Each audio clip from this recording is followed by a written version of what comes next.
But anywho, let's jump right into it. So, like I mentioned, for anyone that's jumping, I see Kyle there. I see Don Stoney.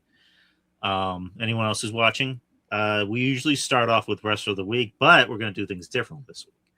So since there's been a lot of shit happening on WWE land, not very good stuff. Well, one thing wasn't that great. One thing was great, but we're going to dissect both because they kind of mirror each other. So Friday Night SmackDown, it was in St. Louis, Missouri, the hometown of Randall Keith Orton, who will be in the night one main event of WrestleMania against Cody Rhodes. And we brought this up last week. I believe it was you, Justin, that pointed out that Randy on his social media was seen talking to someone on the phone, but he was standing in front of pictures of his dad and his grandfather. And I think the caption said "See you soon," or he said "See you soon" in the video. So we're pretty much going to find out who he was talking to on the phone, the other voice, the main voice in his head. So Randy Orton came out, of course, to a hero's welcome because, again, it's just like this whole feud is like Randy's supposed to be the heel and he's getting cheered, and Cody's supposed to be the baby face and he's getting booed. Yeah, he's in his hometown, so I mean that makes sense. And yeah, but even before that, dude, like Randy's doing these dastardly evil things and he's still getting cheered.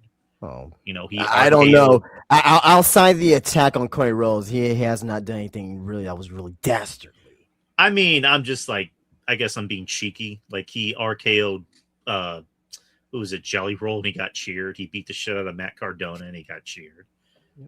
He called Matt Cardona a nerd and he got cheered. So I don't think anyone's gonna boo Randy, regardless of what he does. But of course, Cody came out, he got booed, and they fought. And the camera pans over to someone entering the ring, and it's somebody with their shirt tucked into their pants with a giant belt buckle with sunglasses on, who kicks Cody in the balls, and it's Pat McAfee. So Pat McAfee has been revealed as the third man, or so to speak, as the guy in Randy's head. And Randy just starts kicking the shit out of Cody.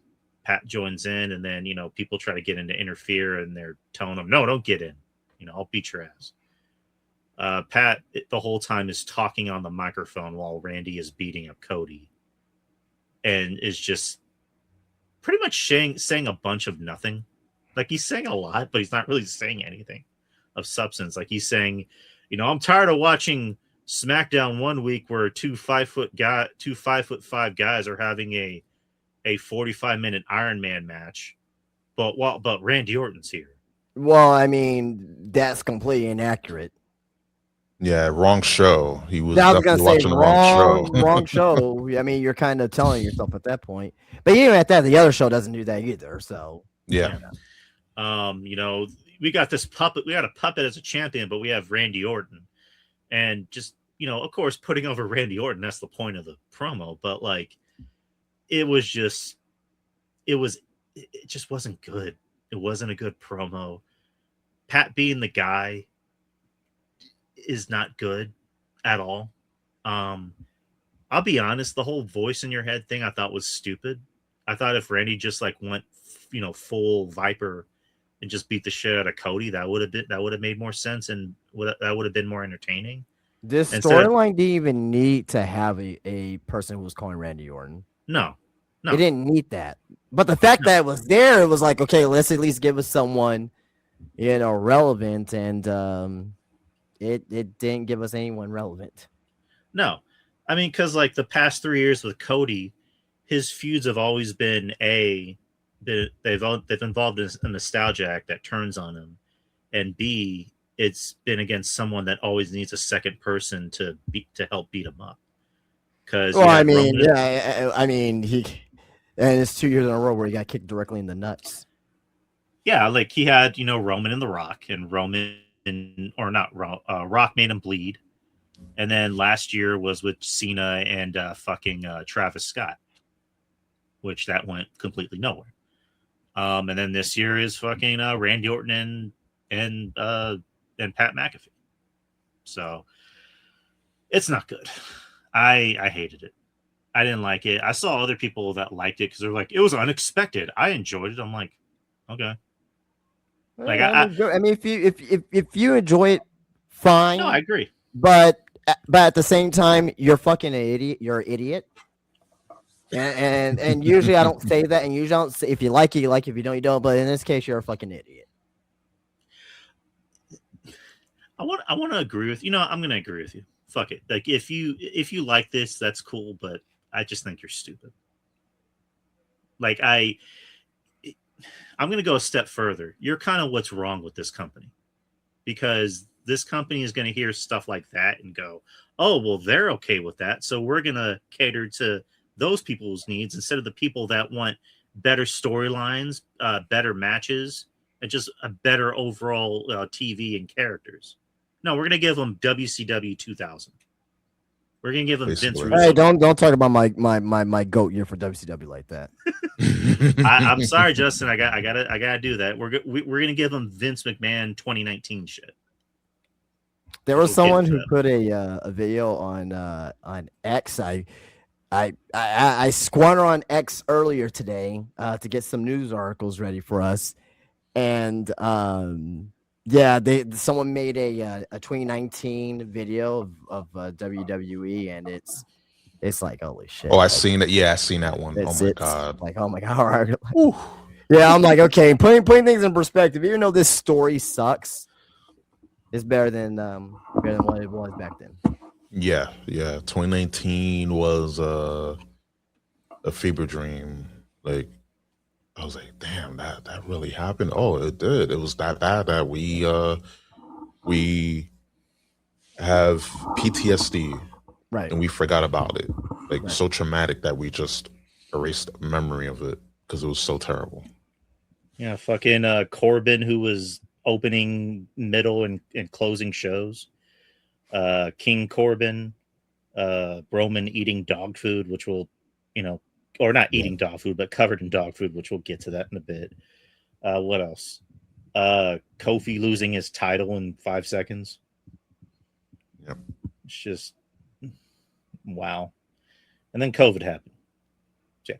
But, yeah, the online discourse was mixed That's I guess the understatement of the year, because like I mentioned, there's people that hated it and then there's people that loved it. But you're gonna get the problem. I'm sorry, Drew. You're gonna get those people that are pro WWE just glazing everything because it's they have to, because if they don't, they're not gonna be featured on on the program. They're not gonna go, well, they don't do scrums anymore, but they're not gonna be just cozy and buddy with the people within the company, so they have to. And hey, maybe there's legitimately some people who think that stuff is good, because again, they live in a bubble, so anything that they're shoveled they think is good. And those are the people that WWE and TKO cater to. Mm-hmm. And they're going to believe all this garbage that's being fed to them and think that, yeah, like this is what wrestling's supposed to be. Just a bunch of celebrities in there, all these influencers and this, that, and the other, and just shoehorned matches that make no sense, but we're just going to do it because you're going to like the slop, you're going to like the taste, and you're going to come with the bowl. Please, sir, can I have some more?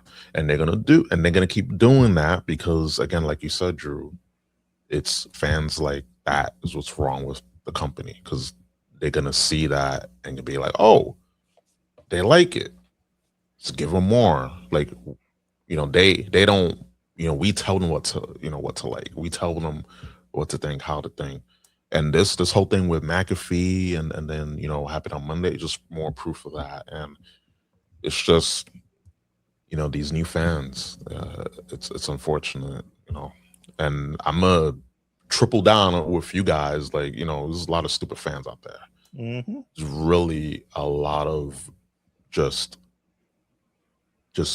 brain dead bubble boys and bubble girls. We're inclusive here, because they just got into wrestling in 2020. 2022, 2023. Right. So they think that, this is what wrestling is. And that's what you got. You just get these fans that have been in for a few years, not a few decades, just few years, 1, 2, 3 years at max. And so they think what they're getting is what's the standard at the end of the day. And a lot of super fans, unfortunately. Justin, do you have any thoughts? Well, I want to actually get into what was actually said in the promo. Yes. I mean, I know Drew went over it, but I'm talking about like dissecting it. Yeah. First thing, one of the things that he mentioned, Pat McAfee, in the promo says, we're going to, we want to bring back the attitude. Essentially, like, hey, we want to bring back the attitude, or we want to bring back those attitude era moments. Essentially, right? I'm sorry. When was Randy Orton in the Attitude Era? Is that like was he in the Attitude Era? I didn't know about it. Now I will say this, Drew. You said that what was said in the promo you didn't like. You thought it was stupid. You thought it was dumb. I disagree with you. I completely disagree with you with that okay. Because I liked what was said in the promo. I liked what was said in the promo. The issue is that it came from Pat McAfee. Yeah. If it came from Kevin Owens, if it came from Sami Zayn or anybody else, I would have liked the promo more. But the fact that it came from Pat McAfee is a fucking issue to me.